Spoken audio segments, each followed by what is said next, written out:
Hello and welcome to the India News Destroyer. This is Chetan. और recently India ने Russia के साथ एक और डिफेंस डील की है और ये डील आप देखोगे तो एक एयर डिफेंस सिस्टम को लेकर है जिसका नाम पंतसीर एयर डिफेंस सिस्टम है। और इस वीडियो में हम इसी टॉपिक को डिस्कस करने वाले हैं कि पंतसीर एयर डिफेंस सिस्टम एक्चुअली है क्या, भारत के लिए इसके क्या मायने हैं, भारत के लिए इतना जरूरी क्यों है। कहानी कुछ ऐसी है कि रिसेंटली रशिया के कुछ हाई ऑफिशियल्स इंडिया की विजिट पर आए हैं, जिनमें से इनके डिप्टी प्राइम मिनिस्टर डेनिस मंटूरोव भी इस डेलीगेशन का पार्ट है। और इसी टाइम इंडिया और रशिया के बीच ये डील साइन की गई। भारत की तरफ से डायनेमिक्स लिमिटेड एंड रशिया की तरफ से रोसोबोरोन एक्सपोर्ट दोनों ने मिलकर पंतसीर एयर डिफेंस सिस्टम के लिए MOU साइन किया, यानी मेमोरेंडम ऑफ अंडरस्टैंडिंग। हिंदी में आप इसे ज्ञापन समझौता कह सकते हैं।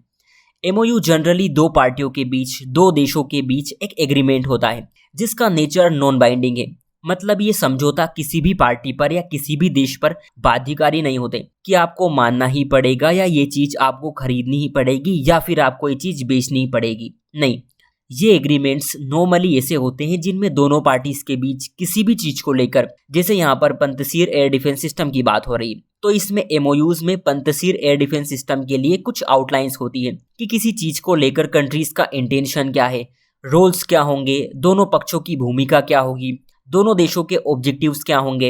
ये सब इसमें ये चीजें क्लियर होती है कि कौन सी पार्टी इसमें शामिल होती है, कितना टाइम इसमें लगेगा और कौन इसकी पेमेंट करेगा अगर हम कोई सी चीज खरीद रहे हैं। तो अगर हम इस एयर डिफेंस सिस्टम को देखें तो पंतसीर एयर डिफेंस सिस्टम एक वर्सेटाइल मोबाइल प्लेटफॉर्म है, यानी इसे अपन एक जगह से दूसरी जगह आराम से ले जा सकते हैं।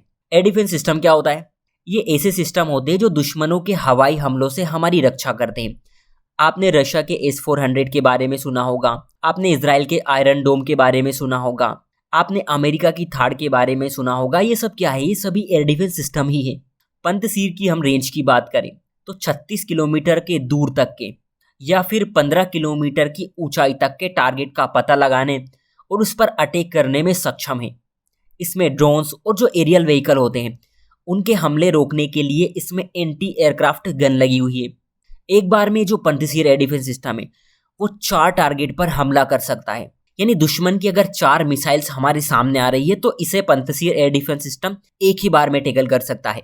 बड़ा क्वेश्चन ये है कि भारत के लिए इसका महत्व क्या है, हमारे लिए इसके क्या मायने हैं। देखिए, भारत की सीमा दो दुश्मनों के साथ लगती है, पाकिस्तान और चाइना। अब हमारे पास जितने ज्यादा एयर डिफेंस सिस्टम होंगे, नो मैटर वोट की वो छोटे हैं, बड़े हैं, शॉर्ट रेंज के हैं, लॉन्ग रेंज के हैं, हमें उनकी ज़रूरत बहुत पड़ने वाली है। क्योंकि अगर ये लोग इंडिया के ऊपर इन फ्यूचर किसी भी तरह से अटैक करते हैं, फॉर एग्जांपल मिसाइल से अटैक करते हैं, ड्रोन से अटैक करते हैं, तो ऐसे में इंडियन सिक्योरिटी काफ़ी ज़्यादा प्रभावित होगी। भारत का जो एयर स्पेस है उसे सिक्योर रखना हमारी प्राइमरी रिस्पॉन्सिबिलिटी है, ताकि दुश्मन की एक भी चीज़ हमारे एयर स्पेस में ना घुसे। ऐसे में किसी भी एयर डिफेंस सिस्टम का अपना एक अलग रोल होता है। चाइना का एग्रेशन जिस तरह से हमारी बॉर्डर पर बढ़ रहा है, उसे देखते हुए भविष्य में हमें बहुत सारे आधुनिक हथियारों की जरूरत पड़ने वाली है। ऐसा नहीं है कि हमारे पास कुछ भी नहीं है, हमारे पास बहुत सारे अच्छी हथियार प्रणाली है जो हमारे एयर स्पेस में किसी को घुसने तक नहीं दे सकती, जो हमारी स्पेस को सिक्योर करने में हेल्प कर रही है, उसे प्रोटेक्ट कर रही है। फॉर एग्जाम्पल S-400 जो हमने रूस से खरीदा है, हमारे पास आकाश है, हमारे पास MR-SAM है जो कि medium range surface to air defence system है, हमारे पास स्पाइडर है। कुछ न्यूज़ तो ये भी है कि आने वाले कुछ ही दिनों में इंडिया जो है समर टू एयर डिफेंस सिस्टम को टेस्ट करने वाला है, जिसकी रेंज करीब 30 किलोमीटर तक होगी। ऐसे में हम समझ सकते हैं कि एयर डिफेंस सिस्टम कितना मायने रखता है, खासकर मॉडर्न वॉरफेयर में। इजराइल में क्या हो रहा है, हमास, हिजबुल्ला, इवन ईरान ने कितने बड़े बड़े खतरनाक अटैक इजराइल पर किए, लेकिन उनके एयर डिफेंस सिस्टम की ही बदौलत है कि इजराइल अपने आप को इतने बड़े लेवल पर प्रोटेक्ट कर रहा है। हम सभी को पता है कि चीन के साथ जंग तो कभी भी हो सकती है। ऐसे में हमारे पास जितने ज़्यादा हथियार होंगे, जितने ज़्यादा हमारे पास एयर डिफेंस सिस्टम होंगे, हमारी डिफेंस कैपेबिलिटीज़ जितनी अच्छी होगी, हम जितने अच्छे से हमारे डिफेंस रिसोर्सेज को यूटिलाइज कर पाएंगे, तभी हम चीन को मुंह तोड़ जवाब दे सकते हैं। सो आज के लिए इतना ही। Take care and thank you.